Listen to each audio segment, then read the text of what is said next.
큐. 네, 좋습니다. 오늘도 좋은 날, 여러분 좋은 시간 보내고 계신가요? 오늘은 제가 1인 기업가가 무엇을 하는지 아십니까 혹시? 1인 기업가들의 만남 속에서 제가 만난 분이 계세요. 특별한 분을 만났는데요. 카카오톡 오픈톡방에서 여러분은 무엇을 하고 계십니까?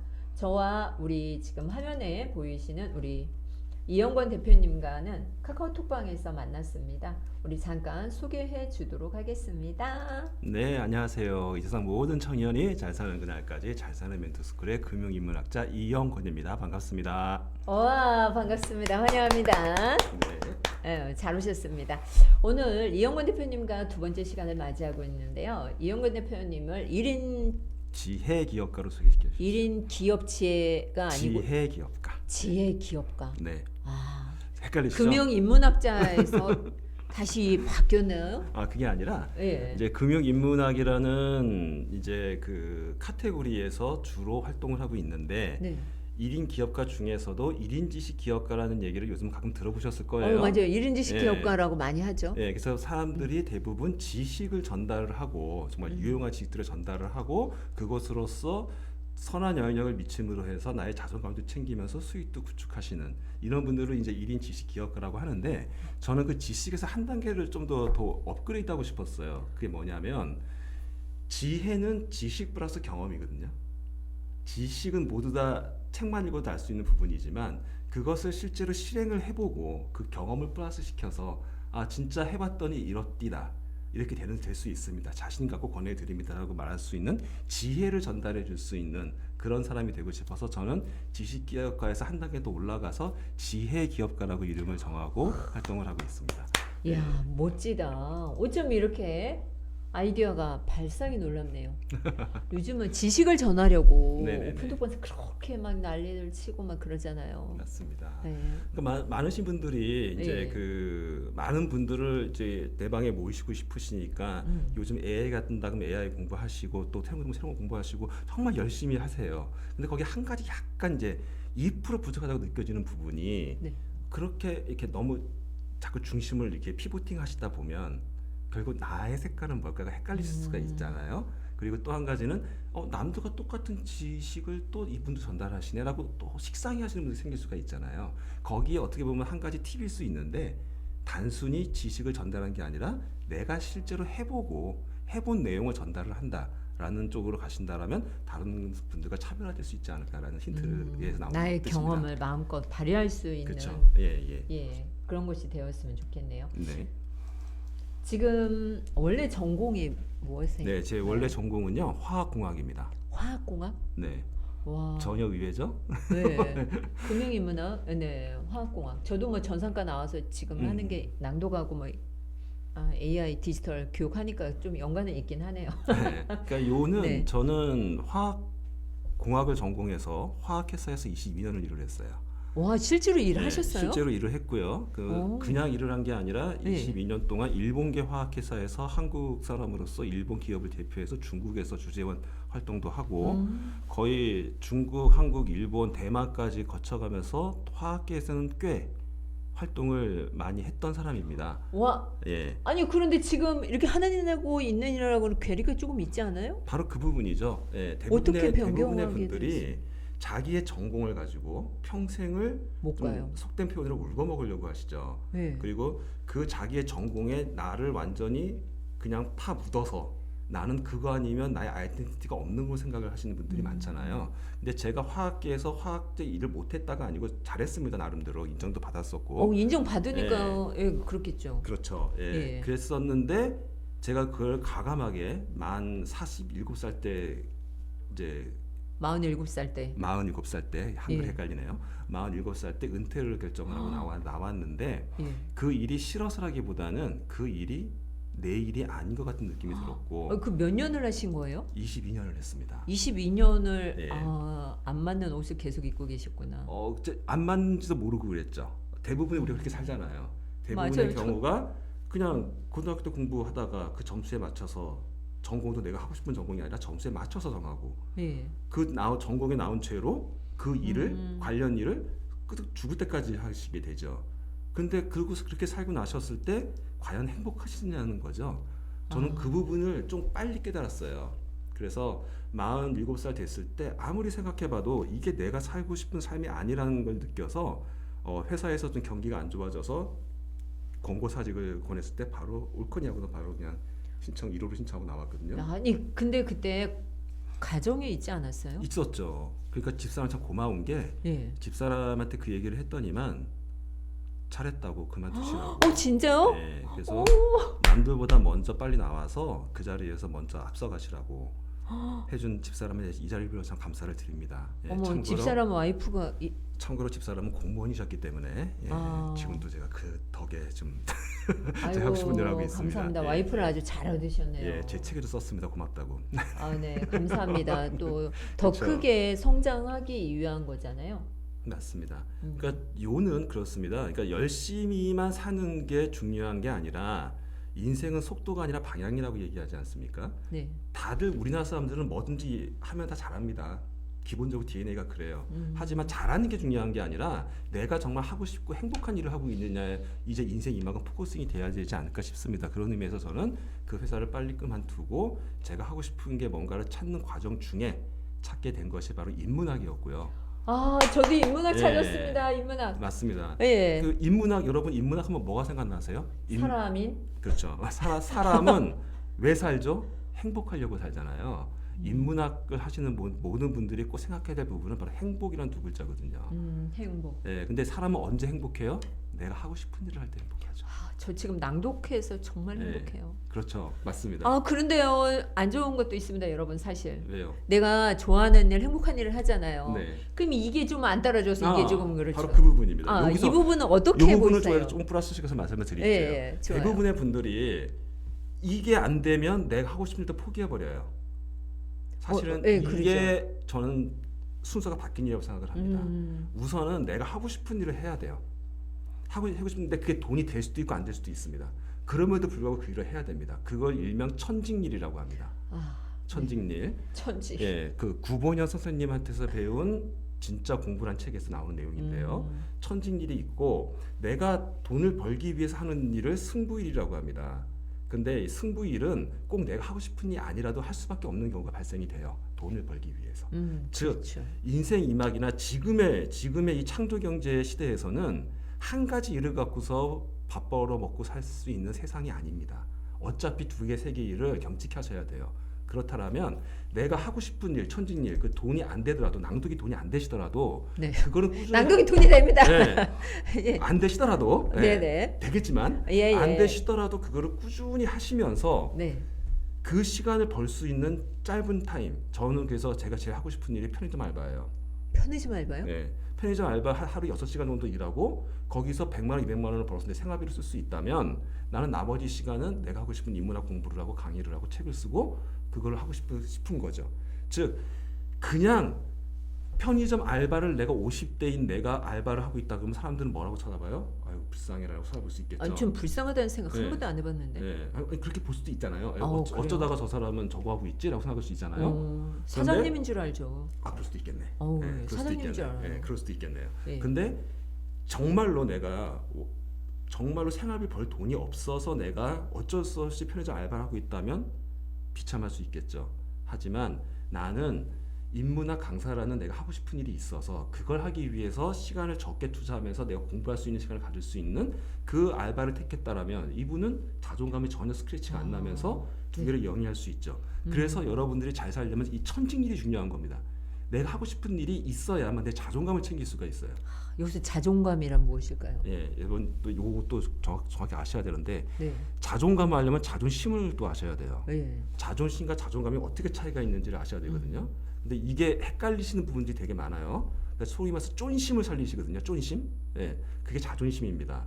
자존심은요, 자존감과 뭐가 다르냐면 둘 다 자존 나를 존중하는 건데 나를 존중하는데 누가 존중하냐는 주어가 틀립니다. 자존심은 남이 나를 존중해 주는 거, 그걸 바라는 마음. 그래서 그것 때문에 좀 많이 네. 아프죠. 만약에 제가 대표님한테 기분 나쁜 말을 하면 우리 김 대표님은 자존심이 상하시는 거예요. 네. 나를 인정 안 해줬으니까. 그런데 그건 내가 김 대표님은 인정하는 거잖아요. 그런데 내가 나를 존중하는 거에는 남이 어떻게든 관계가 없어요. 즉 자존심은요 남한테 잘 보이려고 하는 거야. 자존감은요 내가 나를 인정하는 거예요. 그러니까 자존감과 자존심을 구분하시려면 누가 나를 인정하는 거지? 내가 화가 나 갑자기. 왜? 저 사람은 나 갈구고 지나가서. 그건 뭐가 상한 거예요? 자존심이 상한 거죠. 자존감이 높으신 분은 그 아무 관심이 없어요. 남이 어떻게 보든지 간에. 내가 과연 지금 나를 잘 나의 원래 위치 갖다 놓고 있는가를 보기 때문에 허허 웃으며 넘어가실 수 있고 화가 안 나시죠. 자존감은 기본적으로 나를 안다는 전제가 깔려 있습니다. 그러니까 자존감을 지킨다는 말이 절대 쉬운 말이 아니에요. 아니 그러면 네. 회사에서 갈구는 팀장이 있잖아요. 아우, 진짜 사라져버렸으면 좋겠다는 팀장들 네네네. 한두 명입니까? 그러면 그분들이 갈구잖아요. 그럼 내가 자존감이 있으면 그냥 듣고도 그렇죠. 자존감이 높으신 분들은 그런 대표에 오히려 머리 위에 올라가시죠. 무슨 얘기냐? 네. 그 대표 그렇게 그런 대표는 패턴이 있어요. 뭘 원하는지 뻔히 보여요. 거기를 감정적으로 대응하면 내가 확존심이 상해서 대응을 못 해주지만 내가 그분이 왜 그런지를 알기 때문에 그 감정적인 부분이 아니라 아 저 사람이 저래서 저런 스타일이고 저런 걸 좋아하지 그럼 그걸 맞춰주는 거죠. 미리 한 발 더 나아가서 맞춰주기 되게 쉽습니다. 오히려 이렇게 생각하면 맞춰주고 나는 거기에 맞는 돈을 받고 나오는 하나의 부업을 할 뿐입니다. 그러니까 직장 생활의 정의를 잘못 생각해서 그래요. 야 대표님 짱이다. 예, 대부분의 분들은 직장 생활이 나의 아이덴티티인 줄 알아. 삼성전자의 이영권이라고 생각을 해. 이영권의 삼성전자죠. 어디까지나 삼성전자는요 아무리 우리나라의 최고의 기업이라고 할지라도 하루에 8시간이라고 거기다 월급을 받는 내 하나의 돈벌이의 도구일 뿐인 겁니다. 그 8시간만 거기서 프로페셔널하게 일해주고 거기에 대가에 돈을 받으면 되는 거예요. 거기에 내 감정을 상할 이유는 눈꼽만큼도 없는 겁니다. 그런데 오해를 하는 건 내가 그 삼성전자에 들어가는 순간 내가 삼성전자가 나로 오해를 해요. 그 일에서 내가 만약에 인정을 못 받거나 상사가 갈구거나 밑에 놈이 나를 무시하면 내가 쫀심이 상해서 막 난리를 쳐요. 예. 내 생각이 잘못된 겁니다. 그건 어디까지나 쉽게 말해서 아르바이트 생각하시면 이해가 쉬우실 거예요. 그냥 난 거기 시간 때우고 프로페셔널하게 해주고 거기서 원하는 만큼 일을 해주고 돈을 받는 것 뿐입니다. 그렇다면 내 감정이 중요한 게 아니라 내 상관이 그런 걸 원해? 해주면 되죠. 연기도 해주고 돈 받는 거 아닙니까? 프로페셔널 우리 연기자 보고 그 사람이 거지 역할 했다 해서 뭐라고 합니까? 연기 잘했다 그러죠.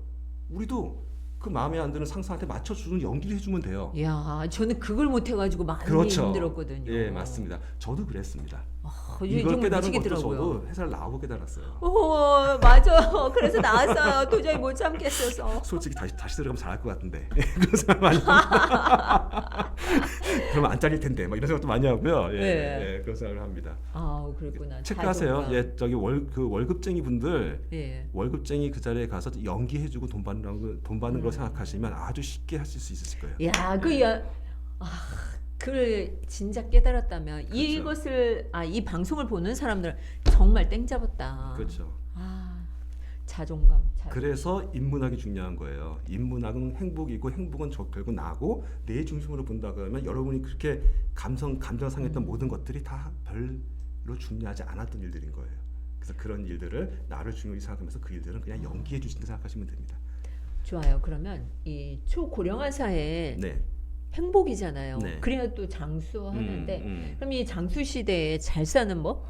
자, 이 장수 시대에 잘 사는 법에서 가장 키 포인트는요, 바로 장수라는 부분인데 네. 우리가 지금까지 살아오면서 모든 재테크의 기본 방침은요, 60세, 70세까지만 맞춰져 있습니다. 보통 분들이 55세, 60세에 은퇴를 하시죠. 그리고 퇴직금을 받아서 10년 정도 버티면은 재정이 고갈나게 세팅이 되어 있어요. 예. 그런데 우리는 100세를 살아야 돼요. 그러게요. 50이면 한 40대면 은퇴하는데. 그렇죠. 뭐 끝까지 살았다고 치자고요. 네. 또 은퇴를 해도 취업을 하면 되니까. 네. 네, 그렇다고 해도 60세까지 70세까지 돈을 벌어도 앞으로 30년, 40년 더 살아야 되는 거예요. 그렇다면 그 다음 나머지 일은 내가 일을 못 하는데 뭐로 돈을 버실 거예요? 그때는 돈을 버는 게 아니고요. 내가 벌어놓은 돈으로 사셔야 된다는 건데 벌어놓은 돈에 대해서 어떻게 해야 되는지를 아무 생각이 없으신 거예요. 왜? 금융을 안 배웠으니까. 바로 그래서 네. 지금 말씀하시는 고령 사회에서 잘 사는 법, 장수 세대에서 잘 사는 법이라는 이 키워드의 가장 핵심은 금융입니다. 금융. 예, 금융을 몰라서는 안 되고요. 금융은 실행을 하셔야 돼요. 그래서 오늘 이제 얼마 남지 않은 시간에 제가 요 솔루션을 좀 한두 개만 알려드릴게요. 아, 네, 솔루션. 예, 네. 받아 적어야 합니다, 여러분. 예, 예. 아까 잠깐 우리 김 대표님께서 말씀하실 때 이런 말씀하신 적이 있어요. 은행에 돈 넣어놓고 복리를 어떻게 해서 어떻게 하는 거 아니? 그게 금융 아니에요? 정답이십니다. 근데 은행에 넣어놓으시면 망합니다. 왜일까요? 은행에 넣어놓으면 망해요. 나중에는 네. 그런 얘기도 있잖아요. 은행에 맡길 때 돈을 주고 맡겨야 된다. 이런 시대도 온다. 거기서 그 네. 말씀도 맞고요. 이미 일본이 지금 그런 상황이고요. 네. 그 말씀도 맞고 가장 핵심 포인트는 뭐냐면요. 돈의 가치가 20년마다 반으로 줄고 있습니다. 왜? 물가 때문에 그래요. 그럼 물가는 왜 오르는데요? 우리가 자본주의 사회에 살고 있죠. 우리 공산주의에 사는 거 아니죠, 여러분들. 예. 자본주의 사회에 살고 있는데 자본주의 사회의 핵심 포인트는 뭐냐면요. 자본주의 사회에서는 물가가 계속 오릅니다. 멈추질 않아요. 네, 그래서 나라에서는 물가를 매년 2.5%대로 잡으려고 노력을 하고 있어요. 근데 2.5% 잡으려고 노력하지만 실제 평균적인 물가 상승률은 3.5%입니다. 그런데 그 물가 상승률을 전부 다 안 올리면 되잖아요. 안 올릴 수가 없어요. 왜 안 올릴 수가 없냐면 예. 자본주의 사회는 은행의 자본에 의해서 돌아가는 사회예요. 우리는 은행에 놀아나고 있는 겁니다, 실은요. 근데 은행을 이해하시려면 요거 이제 제가 나중에 기회가 되면 더 풀어드리겠는데 은행의 핵심 그 포인트 중에 뭐냐면 대출을 일으켜서 돈을 벌어요. 대출을 일으킨다는 건 어떤 의미를 갖고 있냐면 내가 100원을 은행에 저축을 해놓으면 은행은 10원을 내놓고 90원을 또 대출을 해줍니다. 그럼 시중에는요 내 돈 100원 가지고 190원이 움직이고 있는 거죠. 이해되세요? 예. 내 통장에 100원, 읽었어요. 네, 내 통장에 100원, 그다음에 대출 가져간 사람 통장에 90원. 이게 또 90원이 또 통장에 들어가 있으면 또 거기서 9원을 빼고 80원이 또 대출. 이런 식으로 돌아가서 결론적으로 말씀드리면 내가 100원을 넣어놓으면 1000원이 움직이고 있습니다. 이게 자본주의예요. 통화가 늘어났죠 10배로. 예. 이걸 신용창조라고 합니다. 기본적으로 자본주의 사회는 돈이 늘어나는 사회이기 때문에 돈의 가치가 떨어져요. 그만큼 물가는 오르게 되는 겁니다. 이해가 안 되세요? 그럼 자장면 생각해 보세요. 자장면 여러분들 어릴 때 얼마에 드셨어요? 제 기억으로는 500원에 먹은 기억이 나요. 지금 얼마죠? 거의 10,000원이죠. 20배가 올랐죠. 네. 돈 가치가 20분 내로 떨어져 있는 겁니다. 맞아요. 이해되시겠어요? 자장면이 가치가 오른 게 아니잖아요. 그렇잖아요? 예. 자장면이 가치가 오른 게 아니라 한 끼 식사인데 똑같은데 가치는 값이 올랐다, 돈 가치가 떨어졌다. 이걸 이해하시면 은행에 넣어놓는 돈은 우리가 숫자만 봤을 때는 2% 정도의 이자가 붙으니까 은행에 넣어놓으면 돈을 내 지켰다고 생각을 하시는데 천만의 말씀 그 이자보다 물가가 더 빠르게 오르고 있기 때문에 맞아. 그만큼 돈을 잃고 계시는 겁니다. 그래서 앞으로는 투자를 해야 되는 세상이고요. 투자라는 부분은 어떻게 해야 되는 거냐면 그 부분이 투자 그러니까 또 주식에 코인에 이런 생각하시는데 네. 인생 이막엔 그런 거 하시면 절대로 안 됩니다. 큰일 나죠. 리스크가 있는 걸 했다가는 회복을 못해요. 근데 ETF 하면 괜찮을 것 같습니다. ETF도 하기 나름인데요. 예. 그러니까 모든 거는 그 자체가 잘못된 게 아니라 내가 어떻게 운영하냐에 달려 있어요. 넣었다 뺐다를 어떻게 내가 할 수 있느냐가 중요한데 네. 단언컨대 우리 일반인들은 잘하기 어렵습니다. 예, 일부 분들만 잘할 수 있기 때문에 저는 제 커뮤니티에서는 절대 하지 말라고 권장을 하고 있어요. 직접 투자는 앵간하면 하지 마라. 그거는 그럼 어디에 투자를 여유 합니까? 자금으로 하는 거고요. 실제로 잘하는 부분은 힌트가 어디에 있냐면 예. 여러분 우리나라 국민연금 네, 국민연금 사이트에 들어가 보시면 국민연금이 몇 %로 지금 이익이 나고 있는지 보이는 게 있어요. 예. 국민연금이 참고로 몇 % 정도 1년에 연간 수익이 나고 있을까요? 지금 마이너스 아닌가요? 예, 다들 이렇게 생각을 하세요. 네. 홈페이지에 들어가 보시면 2024년에 23%의 수익을 냈습니다. 아, 그래요? 예, 23년에 25% 수익을 냈고요. 단 20년도 코로나 시기 그때만 대략 5% 7%대 수익을 냈어요. 무슨 얘기냐면 그 국민연금 관리 잘하고 있습니다. 수익 잘 내고 있어요. 근데 왜 잘 나고 있느냐? 우리가 낸 국민연금의 반을 외국 글로벌 투자 자산운용사가 운영을 하고 있어요. 그래서 해외 주식, 해외 채권에 투자가 되고 있어요. 예. 그래서 오른 거지 우리나라 주식만 갖고는 절대 오르지가 않습니다. 큰일 나죠. 예. 정답 나오잖아요. 그러면 당장 주식을 산다고 하면 여러분들 어디서 사요? 우리나라 거 사잖아. 거기는 한계가 있다는 겁니다. 포트폴리오가 중요한 거예요. 근데 그거를 여러분들이 알아서 하고 외국 채권, 미국 국공채, 무슨 주식 알아서 사실 수 있으세요? 알아서 파실 수 있으세요? 그걸 직접 하신다고요? 어렵죠. 그거를 하시더라도 순간적으로 성공하시지만 꾸준히 죽을 때까지 하시기는 어려우실 거예요. 그렇기 때문에 국민연금처럼 그거를 글로벌 전문 자산 운용사에 맡기시면 돼. 그럼 알아서 굴려서 올려놓는 거죠. 예, 그렇게 그 공식적인 금리를 이용하는 그런 공공자금을 이용하는 국민연금도 글로벌 자산 운용사에 맡긴다라면 우리도 그렇게 맡기시면 되겠죠. 답은 거기서 나오는 겁니다, 실은요. 그러면 안정적으로 알아서 글로벌한 전문가가 알아서 돈을 절대적으로 손해를 안 끼치면서 계속적으로 우상향으로 나는 은행보다 훨씬 높은 수익률을 내는 그런 수익률을 낼 수가 있다라는 거죠. 그 컨셉을 이해하신다라면 그 다음에 해결책은 그렇습니다. 그런 상품이 어디에 있을 거야만 알면 되는 거죠. 아니, 어디에 있어요? 네, 어떻게 가입하면 되는 것만 알면 네. 되는 거죠. 그 부분을 안타깝게도 제가 여기서 지금 딱 집어서 말씀드리는 거는 잘못하면 좀 좀 논란의 금융- 소지가 있습니다. 금융법에 좀 위반의 소지가 있을 수가 있어서 예. 제가 컨셉만 말씀드리고 자세한 내용은 다음 기회에 제가 또 기회를 되면 말씀을 드리겠고요. 네. 아니, 예. 다음 기회는요. 네, 오프라인에서 만나서 그렇죠, 미팅을 그렇죠. 직접적으로 예. 하시는 게 우리 그것 좀 가장 한번 좋습니다. 맞습니다. 오프라인에서 제가 예. 자세하게 그 말씀을 드리겠고 예. 컨셉은 이렇습니다. 그런 글로벌 자산 운용사의 상품의 최소가 아니라 기본적으로 6에서 7%대의 복리로 그 수익을 개런티까지는 아니더라도 그 부분을 약속하고 있는 상품에다가 내 돈을 올려놓는다라면 여러분은 단돈 1억 정도의 자금만 갖고도 평생 먹고 살 20억의 자산이 모여집니다. 와우, 이게 멋지다. 복리입니다. 이게 복리예요. 근데 우리는 그걸 배우지 않았기 때문에 예. 그 골든 타임을 약간 놓쳤어요 지금. 하지만 지금 인생의 막에 접어든 우리 지금이라도 그 복리를 아신다라면 최소한 내가 죽을 때까지 굶어 죽지 않고 적정한 연금을 받으면서 나중에 내가 죽은 다음에 내 자식한 때까지 적정한 몇 억대, 5억대나 4억대 정도의 자금을 남겨주면서 떠날 수 있는 그런 시스템이 존재한다라는 것이 바로 제 강의의 가장 기본 컨셉이 되겠습니다. 네, 저도 이 강의를 친구를 통해서 대표님 말씀하신 거 이렇게 가입은 했는데 잘 모르겠습니다. 아무튼 그렇다고 해서는 했습니다. 네네네. 네, 오늘 자 여러분 초고령화 사회 장수 시대 여러분의 금융 해법은 무엇입니까?